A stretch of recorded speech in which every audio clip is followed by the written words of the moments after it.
오늘은 8.15 광복 제79주년 기념주일입니다. 또 성령 강림주일 12번째 주일에 해당됩니다. 광복 기념주일에 오늘 본문을 우리가 조명하는 것은 매우 뜻깊고 의미심장하고 시적절한 말씀이다 생각합니다. 광복절은 우리 민족이 일제강점기의 억압적 이 체제 가운데서 모진 고난을 겪었습니다. 그러던 중에 빛을 보게 된 날을 기념하는 절기가 바로 광복절기, 광복절 우리 기념주일입니다. 이스라엘에서는 6월절 절기가 바로 이것이 해당되지 않겠는가. 430년간 종되었던 이집트로부터 해방되어 나온 날, 우리는 36년간 일제 압제하여서 해방된 날이니까 얼마나 좋은 날입니까? 우리 민족이 광복했다는 것은 장차 허물어질 국가의 질서를 회복하고 다시 영광스러운 나라와 민족의 미래를 바라볼 희망을 얻게 되었음을 의미하는 게 광복절이에요. 그래서 막 전국적으로 삼천리 반도 금수강산에 태극기들고 대한독립 만세 해방된 그 기쁨을 누렸습니다.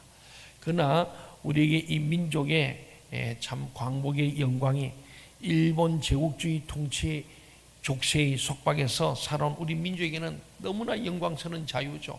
그 해방의 기쁨은 이루 말로 할 수 없었습니다. 불과 9년 전에 우리 해방 70주년에 통일을 기원하는 기도를 많이 했습니다.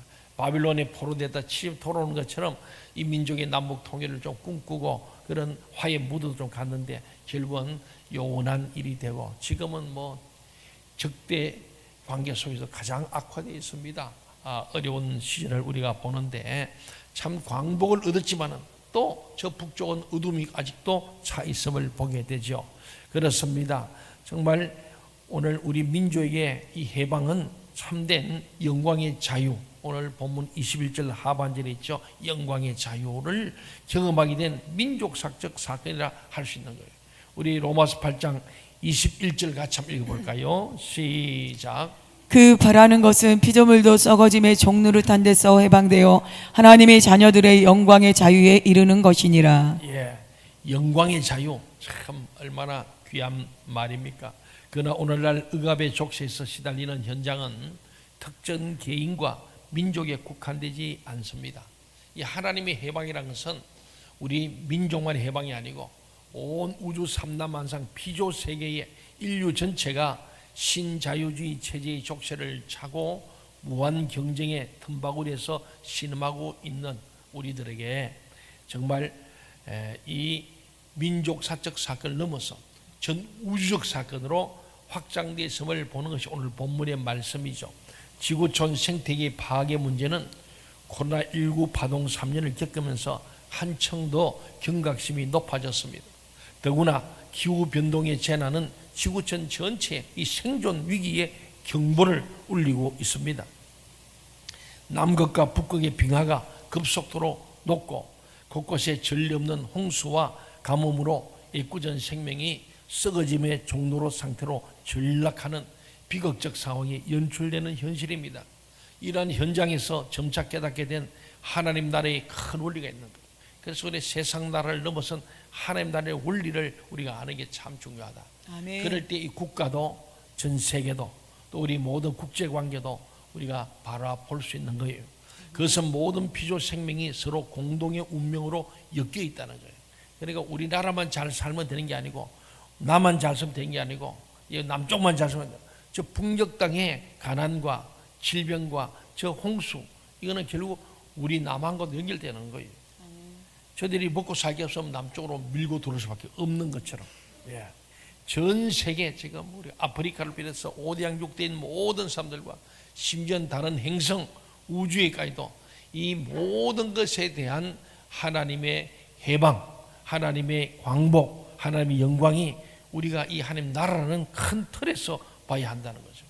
그것은 모든 피조 생명이 서로 공동의 운명으로 이렇게 연결되어 있고 엮어져 있으며 이 시대의 구원이 단순히 개인이 받는 영혼의 구원을 넘어서 모두가 영광의 자유에 이르기를 소망하며 함께 연대하는 공생체의 구원이 한다는 현실입니다.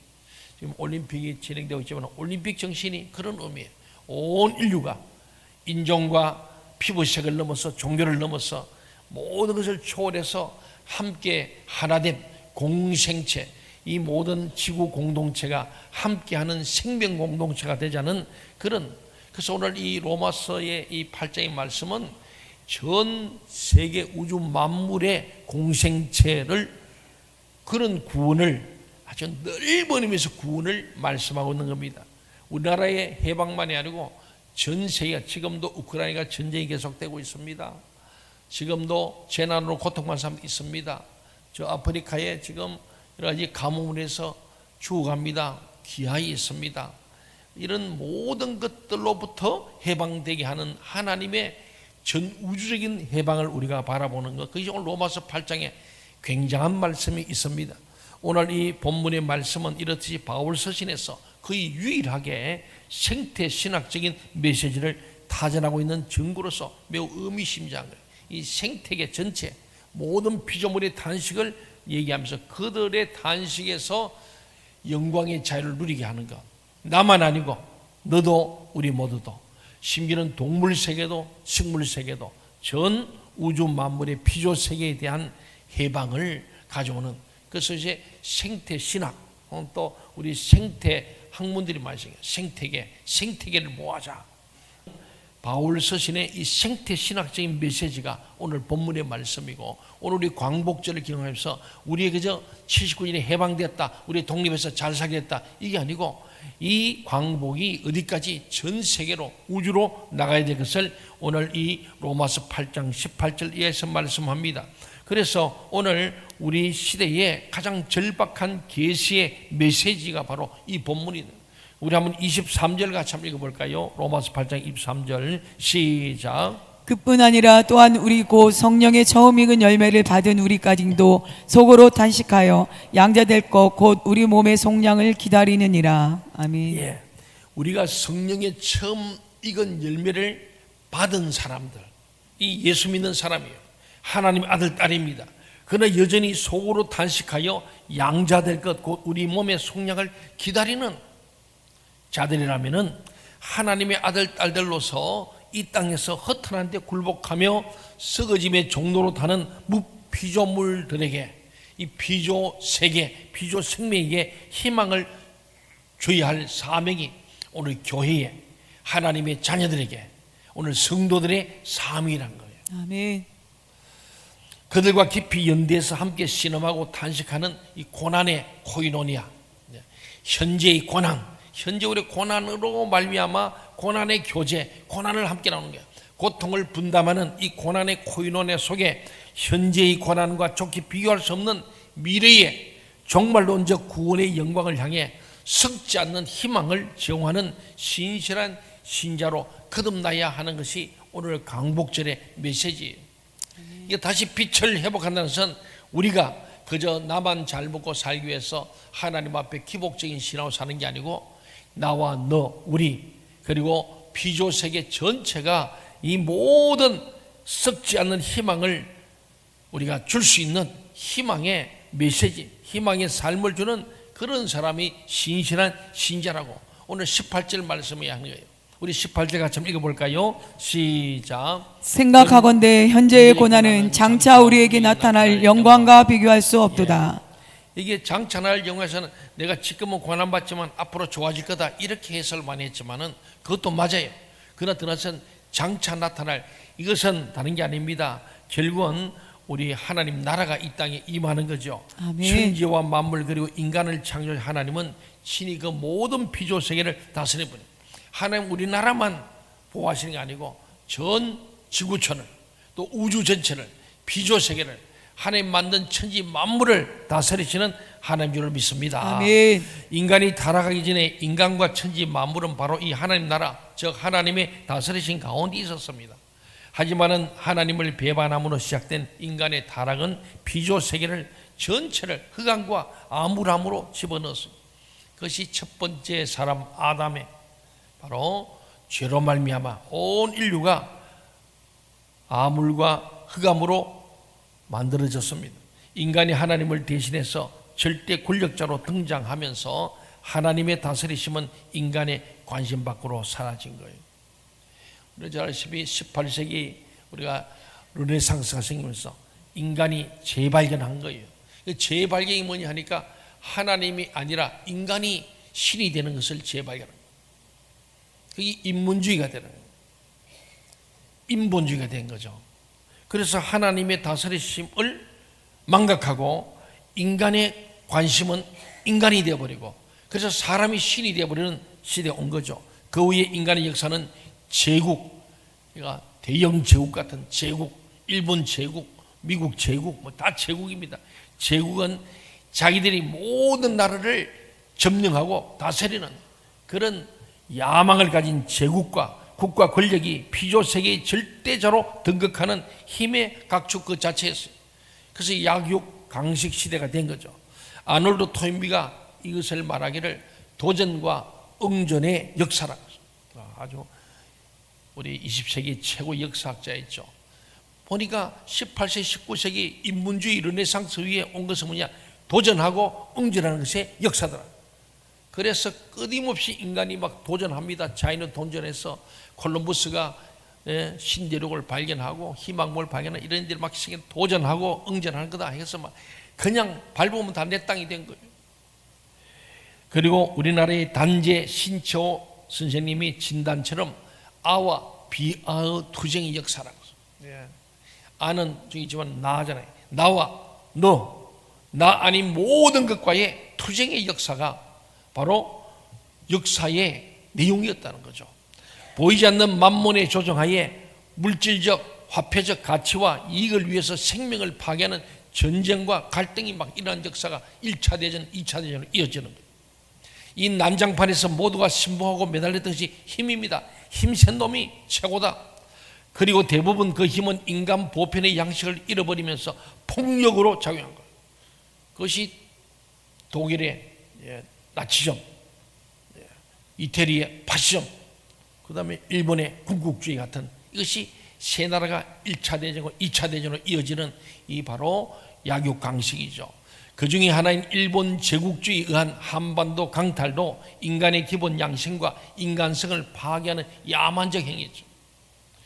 그 야만의 시대를 견뎌냈던 우리 선조들은 그들의 현재의 고난을 끝장내는 방법이 뭐냐? 역시 힘이다.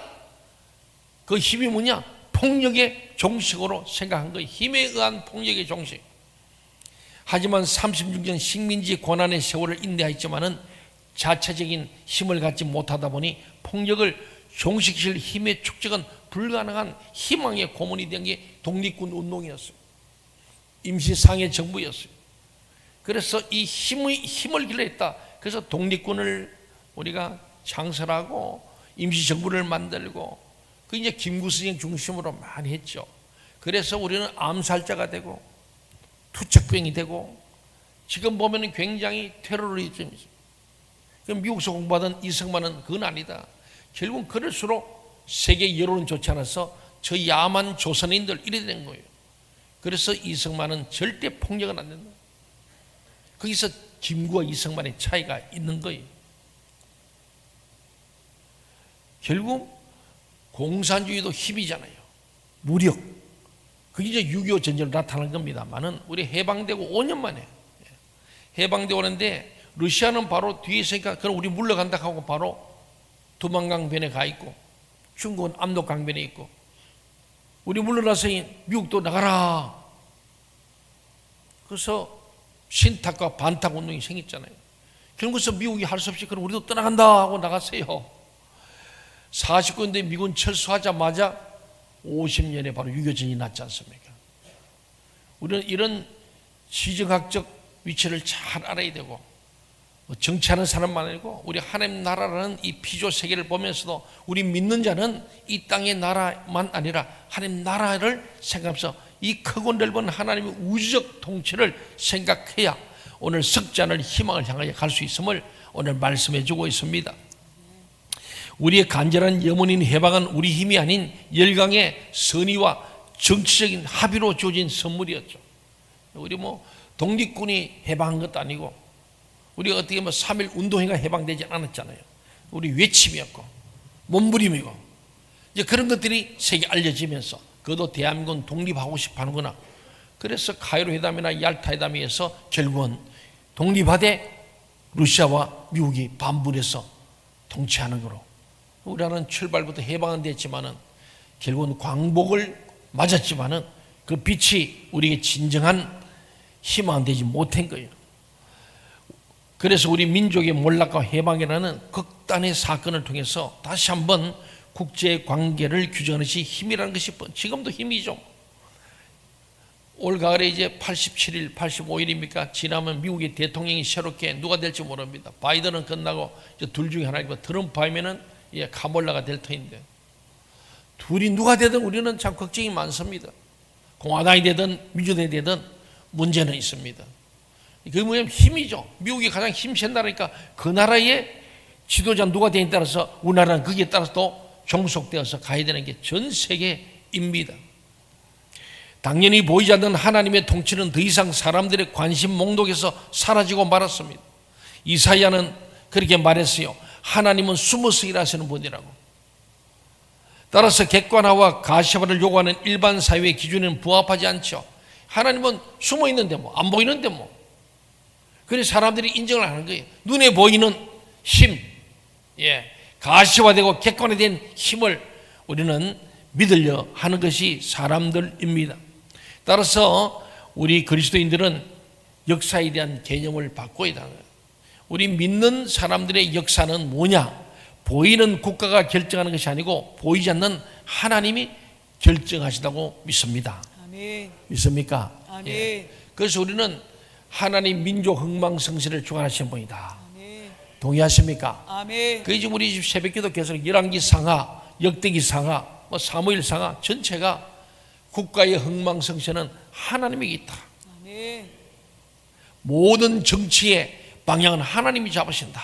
아멘. 그럼 우리는 정치, 경제, 사회, 문화, 예술, 과학, 국방, 종교 모든 영역에 관심을 가지고 하나님의 뜻이 뭔지를 잘 분별하는 게 너무너무 중요합니다. 아멘. 정교 불리니까 우리는 정치에 관심 갖지 말자. 그거는 막이 가는 소리예요. 정치가 바로 돼야 종교가 살고요. 종교가 바로 서야 정치를 바로 잡는 거예요. 우리 종교는 정치 똑바로 하도록 해야 될 책임이 우리에게 있는 거예요. 정치하는 사람들이 도덕성과 윤리성과 그들의 모든 인간성, 양식을 우리 교회가 계속 선포하면서 바르게 하도록 잡아가야 될 사명이 예언자의 사명입니다. 그래서 왕들이 옆에 좋은 예언자를 둘 때는 좋은 왕이 되었습니다. 그러나 그러지 못할 때 예언자들을 잡아주고 감옥에 넣고 그들을 멸시하고 핍박할 때 그 왕들은 계속 악한 왕이 되었다 하는 게 이 성경의 내용이에요.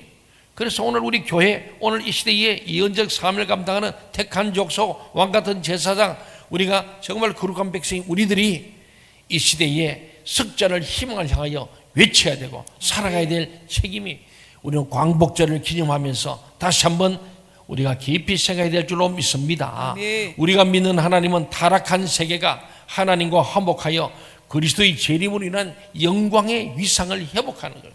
아멘. 결국은 우리가 말하는 광복은 우리 잠시 왔지만은 6.25 전쟁으로 얼마나 우리는 피폐했습니까? 근데 우리의 진정한 영광은, 장찬할 영광은 하나님의 영광이에요. 아멘. 우리는 현재에 관한 장찰 영광, 지금 내 고생하면 좀 있으면 돈을 많이 벌 거다, 좋은 집을 살 거다, 출세할 거다, 이렇게 하는 좁은 의미가 아니라 이제 넘어서 전 우주적인 피조물의 광복, 회복, 이것이 바로 하나님의 역사는. 왜? 하나님은 대한민국만의 하나님 아니에요. 하나님은 전 세계 우주 전체를 창조하시고 다스리시는 우리의 만주의 주가 된 줄로 믿습니다. 아멘. 그렇습니다.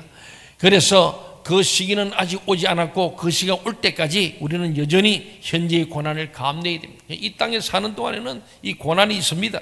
여전히 나뉜 나라들이 벌이는 힘의 각축, 타락한 인간들이 만들어내는 파괴와 분쟁과 갈등 안에 머물러야 합니다. 이 갈등의 현장에서 우리를 힘들게 하는 것은 가해자인 일본이, 우리가 이 지금 광복절, 우리나라의 광복절을 기념하는데 역사적으로 볼 때 가해자인 일본이 자신들의 과거사에 대한 통절한 사죄와 반성 없이 인류 보편의 양식마저 상실한 썩어짐의 종로릇을 충실히 수행하는 게 일본이에요. 1868년 메이지 유신으로 거쳐서 산업화에 성공하면서 아시아의 맹주가 된 거죠. 제일 먼저 유럽화되고 선진화된 나라, 메이지 유신이 중요한 거죠.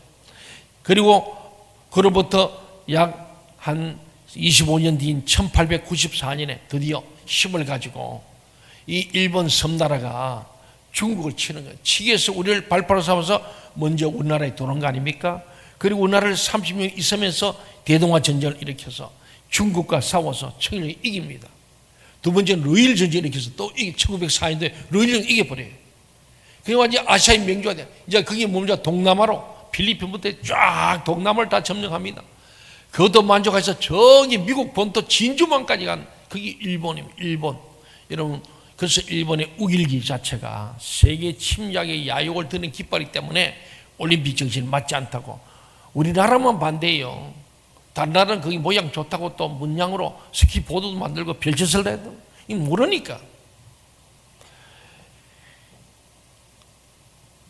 그 과정에서 일본이 힘을 가져가지고 오키나와도 자기 거로 만들어버리고, 그거는 분쟁도 없어요, 오키나와를. 그리고 대만의 자거도, 지금도 대만의 그 섬 때문에 많이 그러잖아요, 자거도.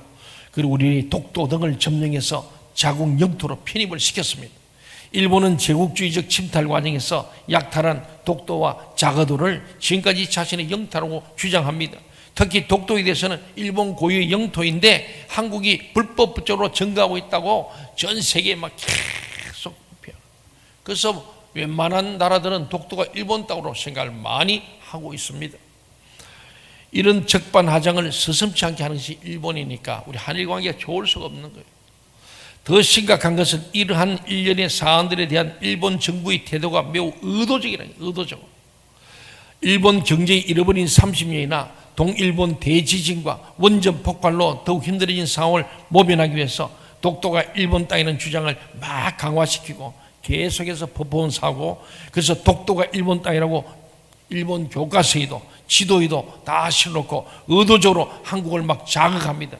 그리고 일본인들이 분노하게 해서 한국을 아주 미워하도록 표출하게 만드는 의도성이 일본 정부에, 아까 지금 썩어짐의 종로를 타는 그 극치가 아베에서, 아베, 일본 아베 수상 어찌 됐죠? 총에 맞아 죽었죠. 예, 자당 청년이었어. 예. 아베가 좀 기시대로 좀 바뀌면서 이제 윤석열 정부가 조금 분위기가 좋아진 거예요. 아베는 완전히 한국 무시한 거예요. 미국에 딱 붙어서 그래 갔죠. 왜? 저 힘이 있으니까 그렇습니다.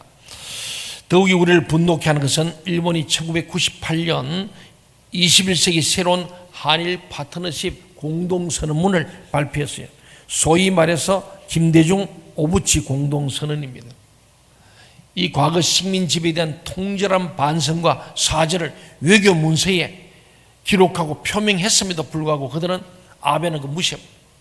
하나같이 진정한 사과와 반성을 의심케 하는 행태를 보이고 있다는 겁니다. 일본의 이런 뻔뻔함의 이면에는 여전히 힘의 논리에서 우위에 있다는 자신감과 더불어서 인류 보편의 양심과 양식의 결핍이 자리 잡고 있습니다. 이런 일본의 후한부치에 대해서 피해 당사자인 우리가 비난하고 규탄하는 것은 당연하죠. 똑같은 2차 대전 패전국인 독일은 자기 잘못을 뼈저리게 느끼고, 그래서 그 현장을 그대로 보존하면서 우리가 참으로 전쟁 일으킨 건 히틀러, 괴벨스, 나치즘, 다시는 우리 독일은 그런 전쟁하는 나라가 평화를 추구하는 나라가 되겠다고 하고 지난 79년, 80년을 회개하면서 살아왔잖아요. 독일은 소위 말하는 인류 보편의 양식을 가진 나라입니다. 그 수상이 되면 제일 먼저 우리는 현충원에 가는 것처럼 그들은 2차 대전 때 수많은 유태인을 죽이고 온 유럽을 전쟁터로 만든 것을 회개하는 마음으로 가서 무릎 꿇고 수상들이 거기에 헌화합니다. 일본은 지금도 일본에서 일제히 하고 이 한국을 괴롭히고 중국과 러시아 심지어는 동남아에 다 점령했는데 그때 죽었던 사람들을, 전범들을, 전쟁 범죄자들을 1등 공신해서 신사를 만들고, 여러분 알지 않습니까? 거기에 참배하고 거기에 공부를 내고 거기에 많이 하면은 소위 우파들은 그렇게 지금도 변함없이 그들을 경비하고 주하고 언젠가 또다시 우리의 기회고 힘이 생기면 또 한 번 그때의 영광을 다 찾겠다는 게 우길기의 정신이거든요. 그래서 우리 한국은 우리가 일본을 유의해 봐야 됩니다. 참 가깝고도 먼 나라임에 틀림없죠. 그런데 하나님께서는 이 모든 것들도 하나님은 다스리시고 하나님께서는 모든 것을 주관한 줄로 믿으시기 바랍니다. 아멘. 하나님의 관점에서 우리의 역사, 하나님 역사를 잘 봐야 하는 거예요. 아무리 일본이 그래도 하나님은 또 하나님 방법대로 하나님 심판하심을 믿으시기 바랍니다. 아멘. 우리 보면은 이스라엘이 위에 북쪽에 아수르, 남쪽에 애굽, 옆에 바빌론 이 강대국에서 똑같아요. 그래서 성경을 보면 우리나라의 역사와 정치, 경제가 다 나오는 거예요. 성경에 답이 있어요. 성경에 답이 있다. 아멘. 예. 그래서 이스라엘이 약하니까 아수르에 막 뇌물도 주고 곡물도 좋은 거 바치고 심지어 성전에 있는 성물과 갖다 바치는데도 결국 잡아먹혔다. 맞습니까? 예, 그걸 알아야 돼. 남유다 남았어요. 남았는데 좀 하나님 뜻에 맞는 것 같더니 이들도 마찬가지로 바빌론이 강해지니까 바빌론에 막 갖다 바칩니다. 그런데 결국 바빌론이 잡아먹혔어. 저는 오늘 광복절을 맞으면서 참 마음이 많이 아픈 거예요. 하나님께서 이 민족을 이렇게 사랑해서 그 유교 동네에서 건져주시고 이렇게 세계적인 나라를 만들어줬는데 결국은 하나님의 뜻을 어그리뜨리고 인간이 신이 되는 자리에 올라가는 패권주의로 바로 1차, 2차 대전 그때처럼 인간 중심으로 가면 망하는 거예요. 우리는 1000만 성도 아니 500만 성도만 정신을 차려도 이 나라가 반듯하게 갈 줄로 믿습니다. 아멘. 일본의 후한무치에 대해 피해 당선 우리나라가 비난하고 규탄하는 건 당연하지만 비난하고 규탄한다면 답이 있습니까? 없습니다. 윤석열 대통령이 지난번 3.1절 기념사에서 양국 국민은 과거보다 미래를 보고 가는 게 바람직하다라며 대성적인 포용을 제시한 것은 소화적인 일본을 부끄럽게 하는 도덕적, 정신적 승리자 꽉 막힌 양국 문제를 푸는 현실적인 지혜라고 많은 전 세계적인 정치평론가들이 그렇게 말했습니다. 그럼에도 불구하고 일부 시민단체와 역사학자들이 비판의 수위를 낮추지 않는 것은 표리부동한 일본의 이중성과 과거사의 통절한 반성과 이 사과의 진정성이 느끼지 않기 때문에 지금도 우리는 아주 반일 넘어서 극일까지 우리는 사실 극일 해야 됩니다. 일본을 넘어서야 됩니다. 우리 8.6 광복절이 내년이 80주년이 되는데 참 이 나라가 정말 빛을 차는 광복의 빛이 빛나는 나라가 되어야 되는데 오늘 하나님이 베푸시는 이 장차 나타날 영광이 오기 전까지 어쩌면 일본이라는 국가는 우리에게 이 목구멍에 가시 같은 이웃으로 남아 있을지 모릅니다. 이런 상황에서 우리나라는 국가적 차원에서 보이는 질서와 힘을 현존의 울타리로 삼아서 현재를 다지고 미래를 준비할 수밖에 없습니다. 평화를 원한다면 전쟁을 준비하는 말처럼 국가는 정치, 경제, 국방의 모든 면에서 힘을 길러야 합니다. 그래서 다시는 남의 나라의 노예가 되는 수치를 당하지 말아야 합니다.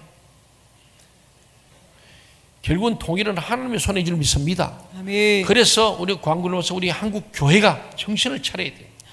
한국 교회가 6.25 전쟁에서 이 민족을 살렸고 지금도 해방도 하나님께서 이 민족의 눈물의 기도를 들어줘. 왜?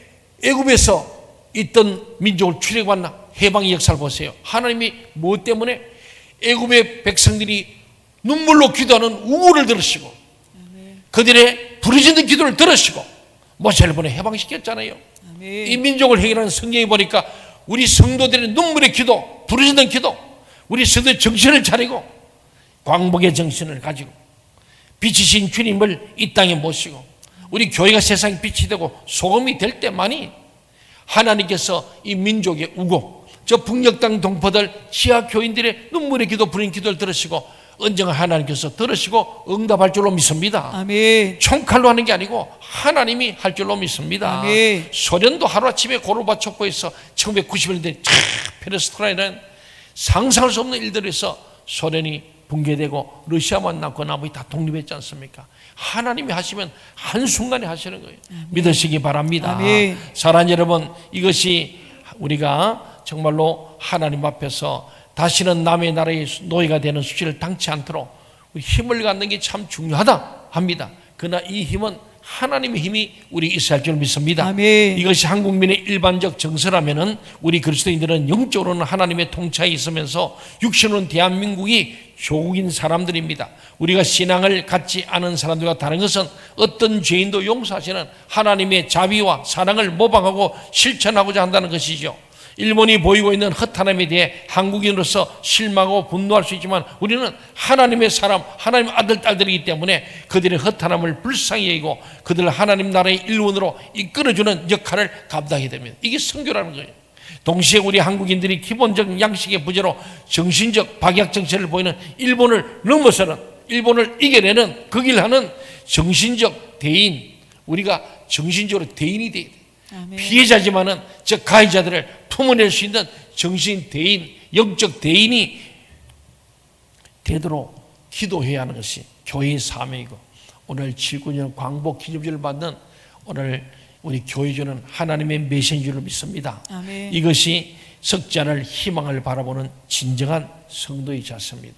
그래서 우리 현재의 고난이 장차 나타날 하나님의 영광을 우리가 바라보면서 그것에 소망을 두고 우리가 현재를 보지 말고 장차 주실 하나님의 영광을 바라보면서 승리하는, 극일하는, 광복하는 우리 모두가 될 수 있기를 간절히 소원합니다. 아멘.